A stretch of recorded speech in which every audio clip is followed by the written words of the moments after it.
In prior videos, we've talked about central tendency. And so what that means is if I'm given a set of data, I want to find out what is the most typical number. Well, I can do the mean, which is what you might typically call the average, so I can add all of these numbers up and divide by how many numbers there are. So I'm going to have about 22 divided by 22 is 21 divided by 5, so I'm going to have a mean of 4.2. You can also do the median, which means you just find the middle number when they're listed from least to greatest, and so the median would be 4, or the mode.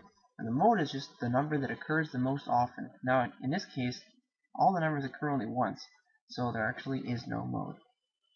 Well, when is it right to use the mean, or the median, or the mode? Well, there's a lot of different things that we can consider when deciding that. But one of the tools we have at our disposal to decide that is deviation and variance. So every year our school has Grandparents' Day, and a lot of people's grandparents come to visit. And many of them come to class, which of course some of us find a little awkward, and some of us like, but that's okay. So let's say in a small class, this would be a very small class of grade 10s, in a very small class of grade 10s, you have people with the age of 15, 16, 14, another who's 15, and then each of their grandparents actually came, and their ages were 59, 67, 74, and 63. Now, if I were to say, what is the typical age of someone in this room right now? Well, there's 8 people in the room, and it looks like their ages vary quite a bit. Well, I could find the mean, so let's do that. So the mean is just, it is the sum, and this is a fancy way of writing the sum of all values of x divided by the number of values. So all this means is all of these numbers added up divided by 8. So we'll pull out the calculator real quick here and figure it out. So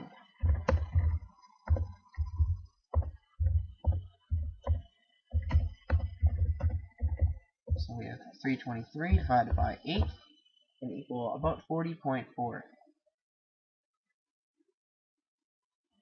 So we have a mean age of 40.4. Now, I don't know about you, but if I look at this list and I say, what's the typical age of someone in this classroom? 40.4 is not very typical because no one in this classroom is even close to 40 years old. Everyone is either way less or way more than 40 years old. So mean is not really a good tool for that. I mean, we could also look at the median, but in that case, the median would just be the average of the middle two numbers, so 16 and 59, and you'd come out with a median of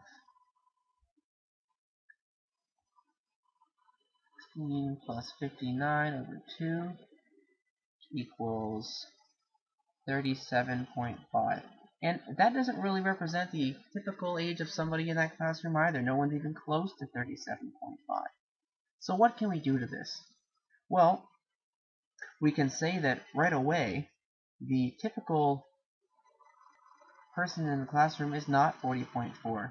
For instance, this person who is 15, well, they are 40.4, subtract 15, they are 25.4 years away from the mean.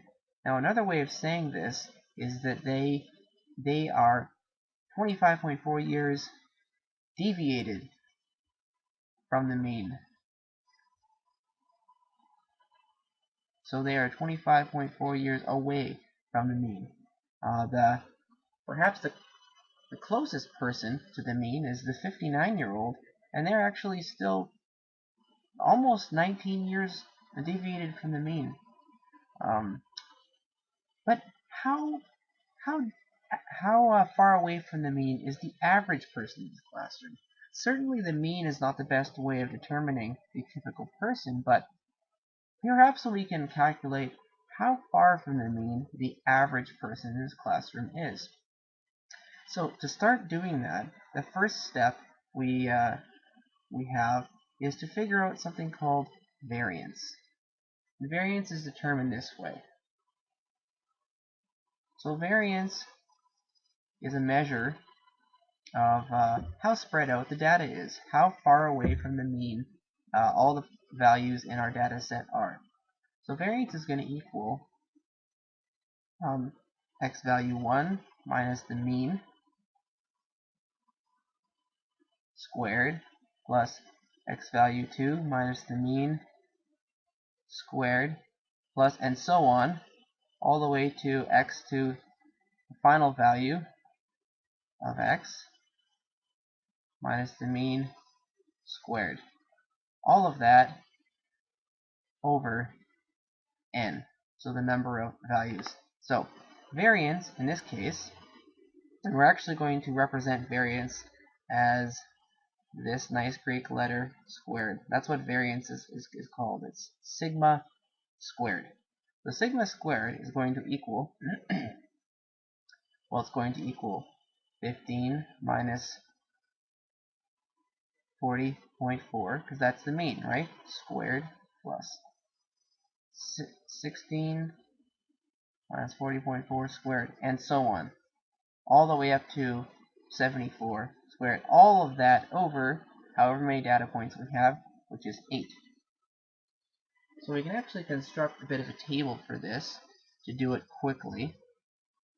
Okay, so 14 is going to be 26.4 away squared. 15 will be a little bit more. We have 2 of those. Actually, 15 is not as far away. It should be 25. 16 is 24.4 squared. And then we have the 59-year-old is 18.6 squared. You can see this takes a little while to figure this out by hand. But we're working with a small data set here, so it can be even worse when you're dealing with a larger one. And finally, 33.6 squared. That's how far the 74-year-old is away. So what we have to do is we have to calculate all of these and then add them up and then divide that by 8. So this may take a minute. Okay, by the magic of pausing, figure these all out for you, and so this is what they all add up to. And then we just have to add them all up, and we will then divide them by 8.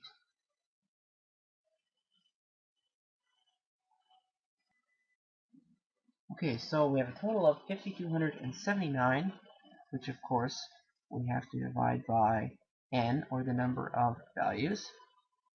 And that is going to give us sigma squared, which means variance. That's going to give us around 660. So if we're trying to calculate variance in this sample of a population, the variance is 660. Well, that doesn't seem to make a whole lot of sense because actually there's no values in here that come close to 660. And the units here are years, so actually sigma squared would be 660 years squared. Well, what is even a year squared? That doesn't even mean anything. So, truth be told, the main reason why we figure out variance is actually so we can figure out something else. So, variance is actually calculated, and you may have guessed this already. Sigma squared. Well, what if variance is sigma squared? Well, then what's sigma? Well, sigma is actually just something called standard deviation. Remember we talked about deviation, that's how far from the mean each value is?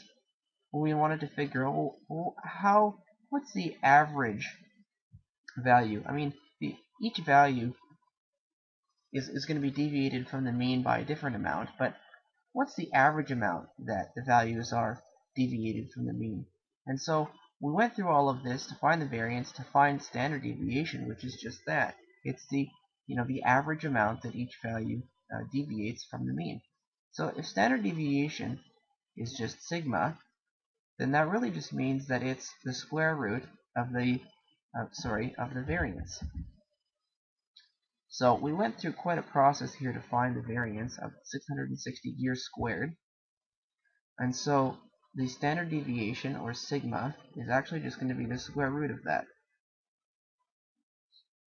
So standard deviation equals the square root 25.7 approximately.